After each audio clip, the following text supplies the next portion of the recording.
আজকে নিয়ে চলে এসেছি আমার পছন্দের লাউ পাতা দিয়ে একটি অনবদ্য রেসিপি। এখানে লাউ পাতাগুলোর যেহেতু ইউজ হবে সেই জন্য লাউ ডাঁটা থেকে পাতাগুলোকে আমি বেছে নিয়েছি। এবার একটা পাতা নিয়ে নিয়েছি, তার বোটাটা থেকে এইভাবে দেখুন আর্ধেক করে আঁশটা ছাড়িয়ে নিয়ে নিলাম। আর পাতার থেকেও সামনে আর পিছন দিকে এইভাবে আমি আঁশটা ছাড়িয়ে নিচ্ছি।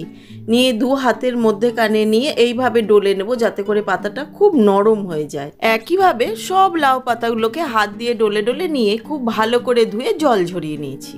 এখানে নিয়ে নিয়েছি লঙ্কা, পেঁয়াজ, আদা, নারকোল আর রসুন কোয়া, সেগুলিকে এইভাবে পেস্ট করে নিয়েছি। এখানে আছে 2 চামচ তিল, 6-7 দানা বাদাম নিয়েছি, আর নিয়েছি 1 চামচ সর্ষে দিয়ে খুব ভালো করে এটাকে একদম মিহি করে পেস্ট করে নিয়েছি। এখানে একটা কড়াই নিয়ে নিয়েছি, যে পাত্রে রান্না করবেন সেই পাত্রটাই আপনারা নিয়ে নিতে পারেন। তার মধ্যে বেটে রাখা মশলাগুলো একে একে দিয়ে দিচ্ছি। তার সাথে দিয়ে দিচ্ছি প্রয়োজন মতন হলুদ, লবণ আর সর্ষের তেল। একটুখানি বেশি দিতে হবে সর্ষের তেলটা, তাহলে টেস্টটা খুব ভালো হবে। দিয়ে হাত দিয়ে খুব ভালো করে মেখে নিচ্ছি।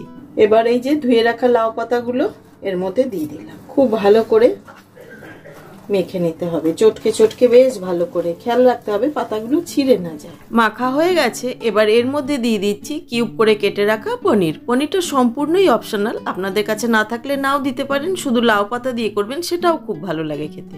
পাতাগুলোকে এইভাবে ধরে ধরে আগে বিছিয়ে নেব। এবার এর ওপরে এই যে পনিরগুলোকে এইভাবে সাজিয়ে দেব।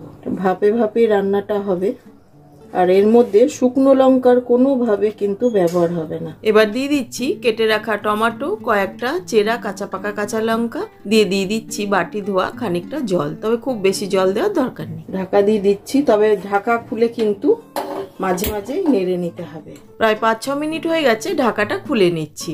খুব সুন্দর মতন সেদ্ধ হয়ে এসছে, তবে খানিকটা জল রয়েছে তাই আবার ঢাকা দিয়ে দিলাম।